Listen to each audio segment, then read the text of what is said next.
Hi, this is guitarist Denis Taaffe. I'm in my home studio, and I'd like to discuss mixers with you. Now, I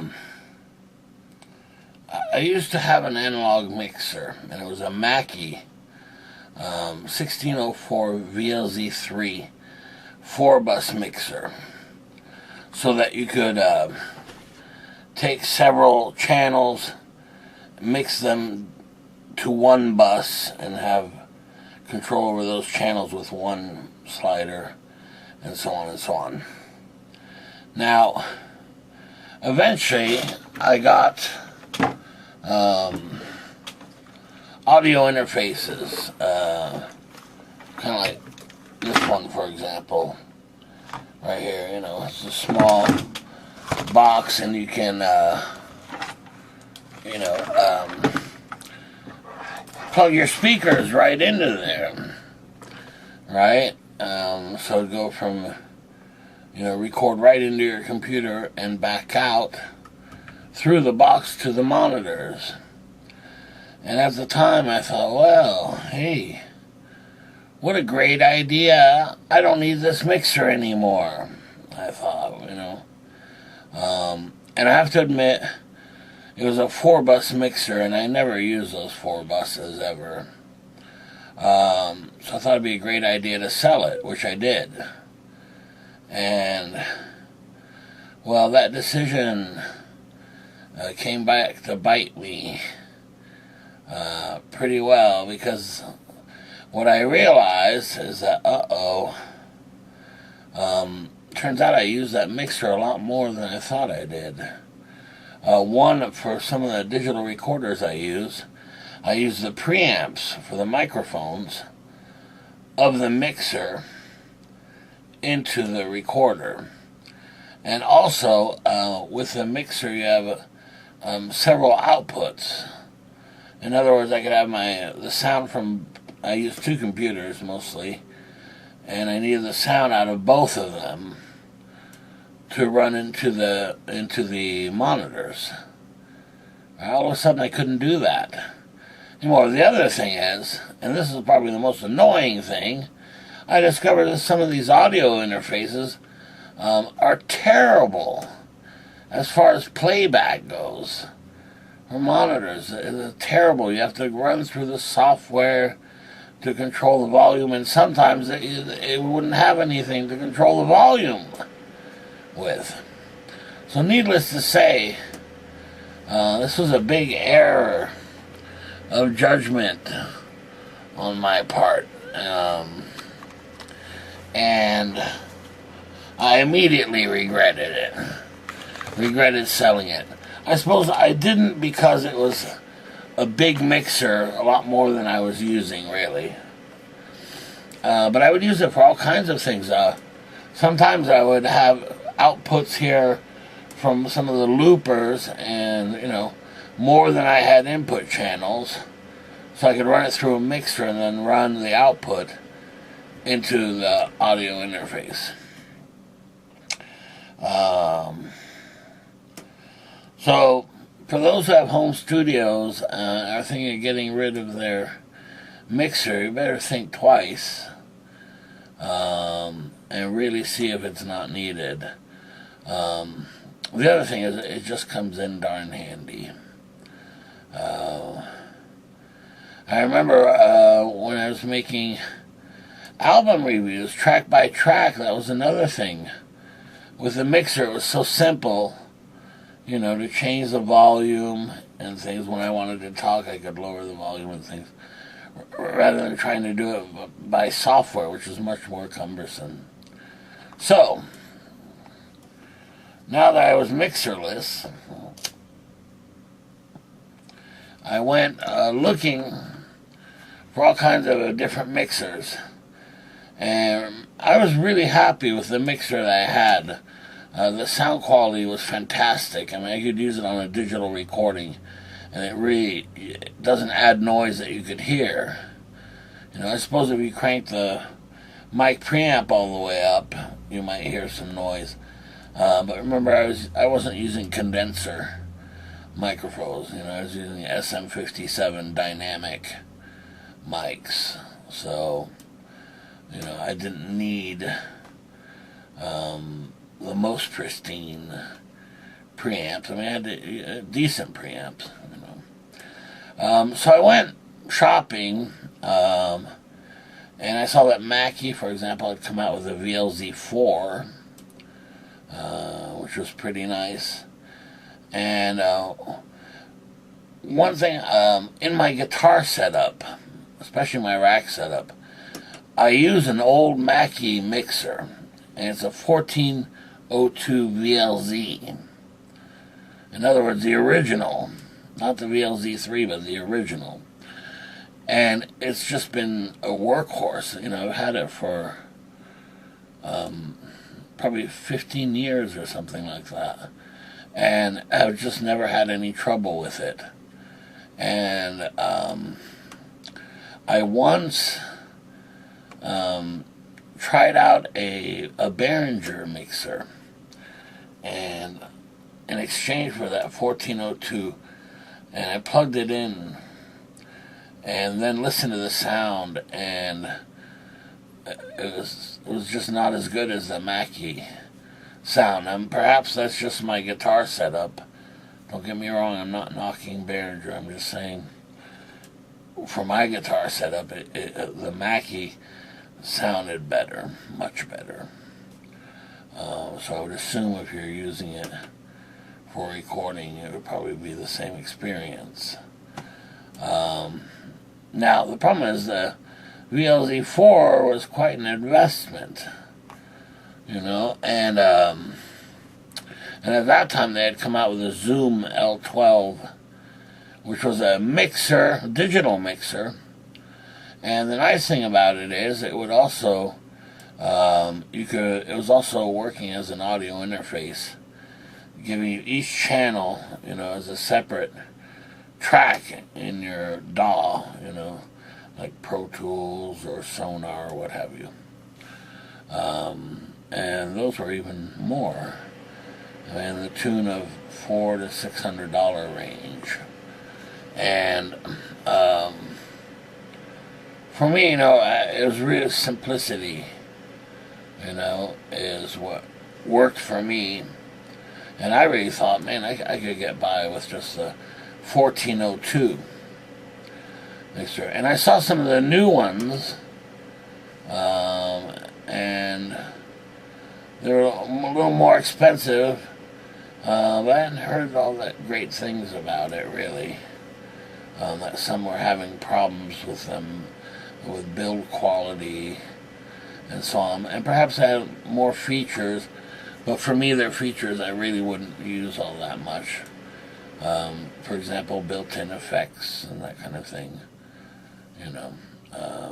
because it's strictly for just recording and really just mixing the outputs to my monitors, mixing input channels to go into a digital interface. In any case, and I had a limited budget, believe me. So after selling my 1604 mixer, I thought, man, if I could just have the same thing, just a little bit smaller. And so I looked around, and I found the same thing, the 1402 mixer that I originally had in my rack unit over here, which was, it was 15 years old, never had a problem with it. Super simple, has direct outs. Just everything you could think of was so simple and solid, And I thought, yeah, but it is so old now that I'd be a little worried about getting a used one after all this time. So I finally ran across the Mackie 1402 vlz-3. In other words, the exact same mixer that I had before I sold it, with the same preamps and faders and everything, and more in the style of the 1402. In fact, it's almost identical as far as features and that kind of thing. And the total price used with shipping, and this one included the rack rails, which are usually an extra cost, was about $130, I think. And that really is not bad for a mixer. And there were those super tiny micro mixer things, and I suppose I could have gotten by with that, but it would really limit me in doing certain things, especially recording wise. The other thing I didn't like is that it didn't have faders. It just had knobs. And what I discovered is once you look over at the mixer and you want to see what settings you have, with the knobs you can't really tell. You know, with the faders you can see right away. Plus they're cool. I mean, they're fun, you know, to move around. And let me show you what I got. And I just received it. That's why I'm all excited. 1402 vlz-3 mixer. And I'm telling you, it's identical to the 4-bus one. Maybe a little bit smaller, not all that much. Still has 6 mic preamps, which is perfect for me. That's plenty. Plus you have 6 channel inserts here, which are basically direct outs. You know, you can use them for direct outs. And it's set up just like a Mackie 1402, which is right here. And really the only difference between that and my old mixer is that here on the right, okay, you have a main mix right here. Right, left and right, master volume here, and on the 4-bus you would have 4 extra buses right here, which are gone on this one. And here you have a control room volume. And what's so neat about these little mixers, these little Mackies, and I'm not sure about other brands, but I've never really used other brands except for that Behringer I tried once. What's cool about them is every channel on here you can send to the master volume right here, right?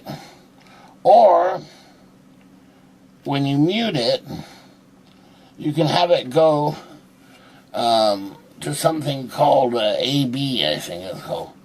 It's basically 2 other outputs. So really, you can think of these 2 as 1 and 2, and then there's another 3 and 4. And that's really super. In fact, I use it in my guitar setup. 1 and 2 goes back into my guitar amps, and 3 and 4 go instead to PA speakers, right? Because I don't want them to run through the amp again. And so here I can think of all kinds of uses for the 2. The other thing is, it has a nice handle here, just like the one I sold. And on the bottom here, you'll see it has those direct outs, and where you power it up, it also has XLRs for the monitors, and so on. Right here, and so here you've got EQ. The other nice thing is, I don't think this is very uncommon or anything, is right here, you've got this boost cut, right, for low end. So this will cut the low end. And for guitar, that's perfect. When you run an SM57 or something, it knocks out that boominess. Now, if you're miking a bass amp or something, I'd leave that out. You don't want to cut the bass on that, you know. And the nice thing is you've got mono inputs throughout here, and then here you've got some stereo outputs. Now the nice thing is with these with these mixers, let's say I take a mono source right here and I plug it in here. Mono, usually means one channel. But with a mixer, when you plug it in, even though it's mono, if you leave the pan knob in the center, it'll come out of both channels, even though it's not a stereo instrument. You see? Now, if you're using these as stereo and you use two of them, then you'd pan one left and pan one right to get that stereo separation. You see? Anyway, so this was a used one off of eBay, with the rack rails already installed, which is nice too. And it was about $130, which I think is more than reasonable for this. Let me put it away.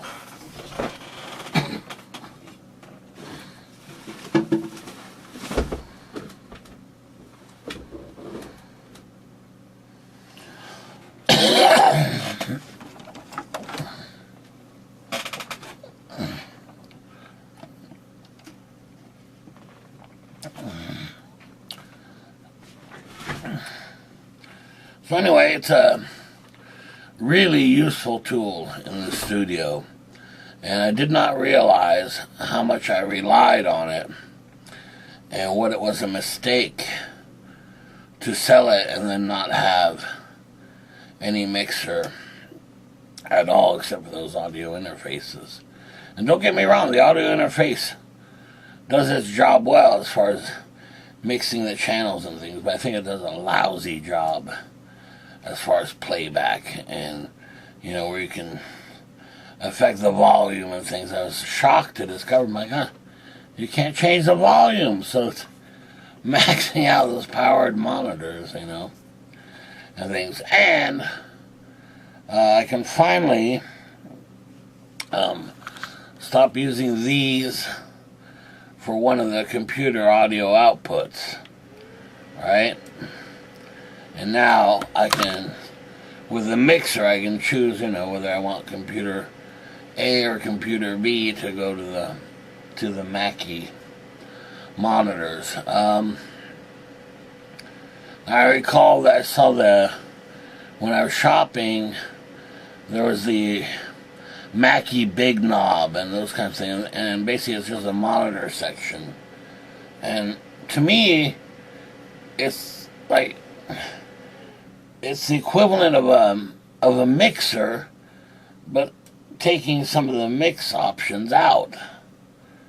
And so that didn't make sense to me at all, because I still use it with my older digital recorders, that don't have mic preamps at all. So I'm very thrilled, and the price is certainly more than reasonable. As I remember, that four bus one was pretty expensive. It was in the $600 to $800 range. So to find a used one for $130, and I should mention too. I'm sorry, I forgot.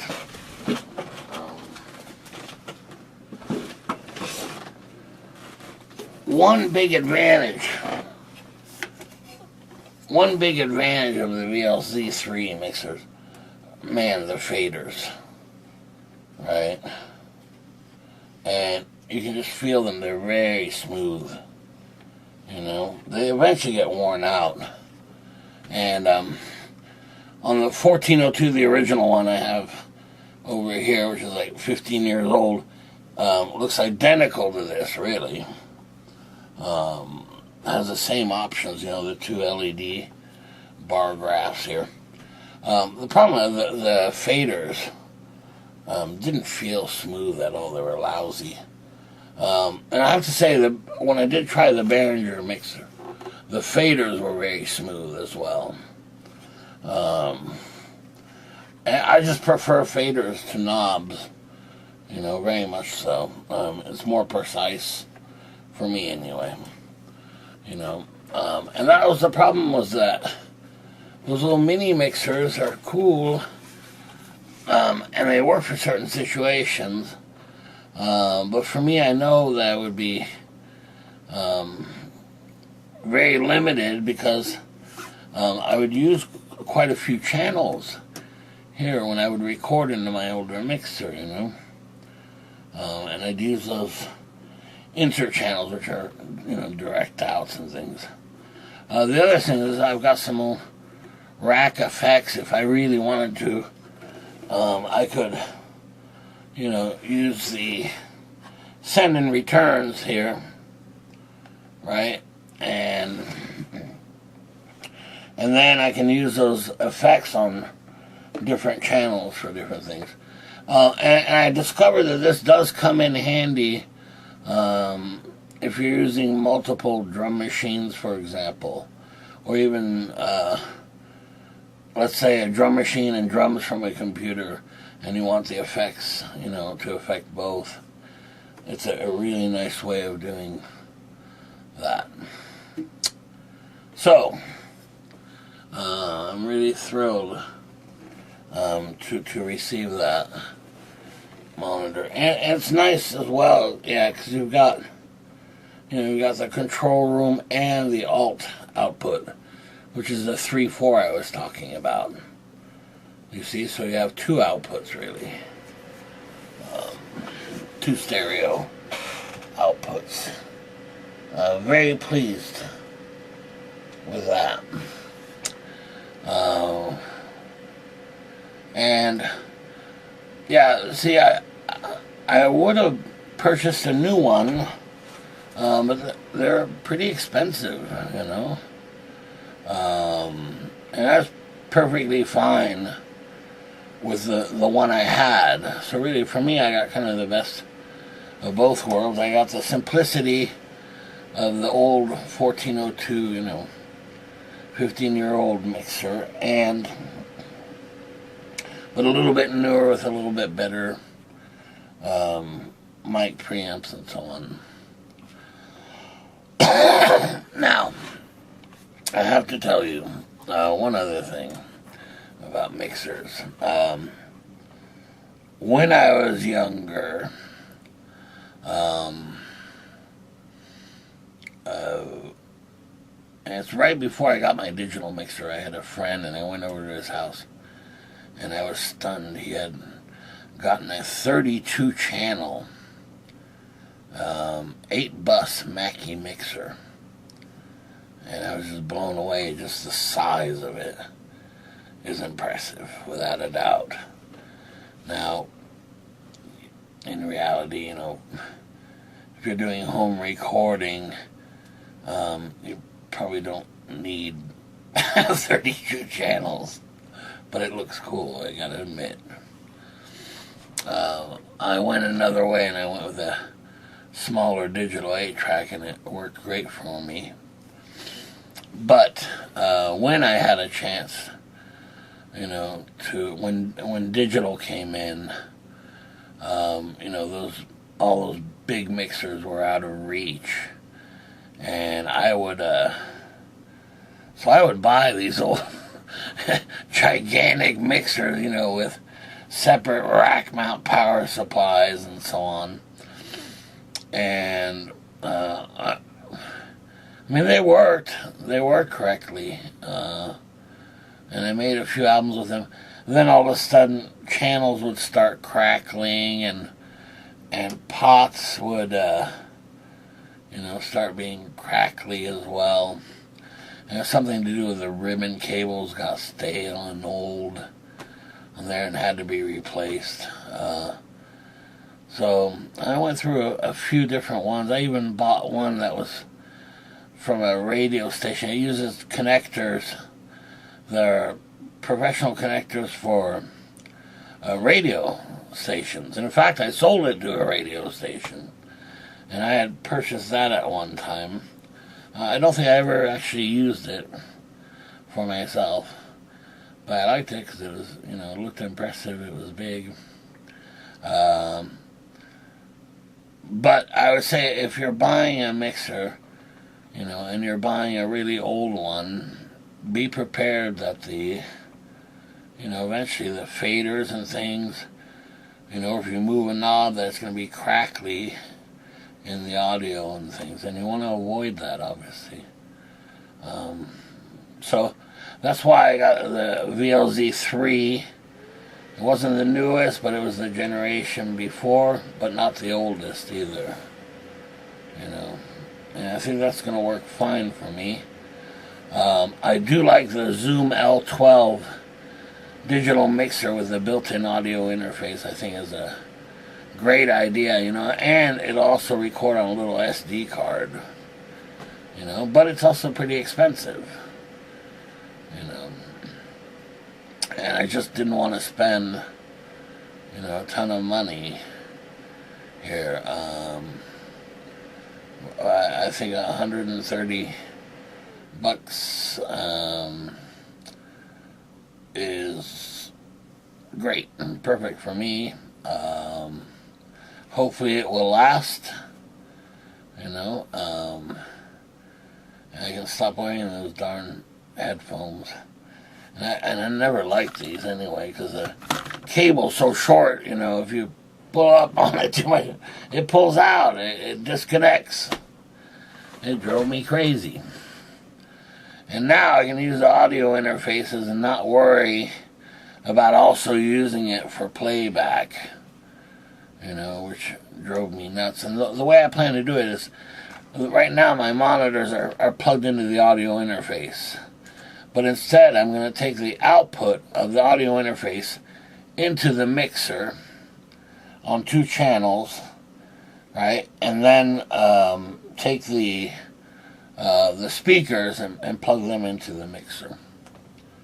You see, and that way I can choose which audio interfaces I want to use and that kind of thing. You know, plus you have the EQ control.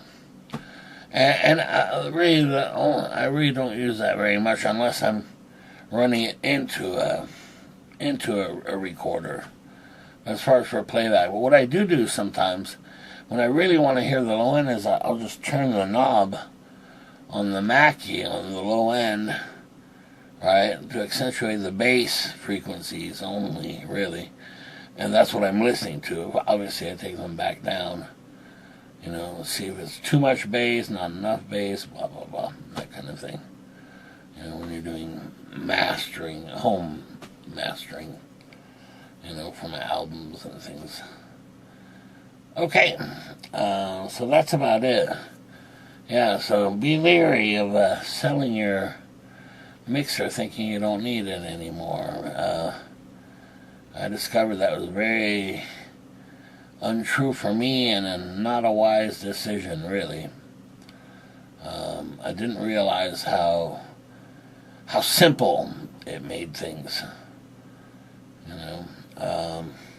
And there's a ton of mixers out there. I mean, I looked at Allen and Heath and the Yamaha and so on and so on, you know. The Allen and Heath, you know, has a better build quality, but the price was a lot more. Yamahas were nice, but they just not built like the Allen and Heath ones.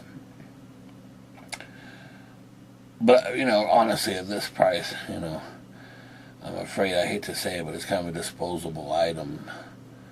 You know, once it breaks, you're basically not worth fixing on there. So I'm not all that concerned about the build quality as long as it's solid enough, you know, to work correctly. And you have to be gentle with it, I guess. Okay, and I highly recommend the Mackie mixers, even the vlz-3. I just think they're perfect for recording and pretty cheap, and I'm sure the vlz-4 is even nicer.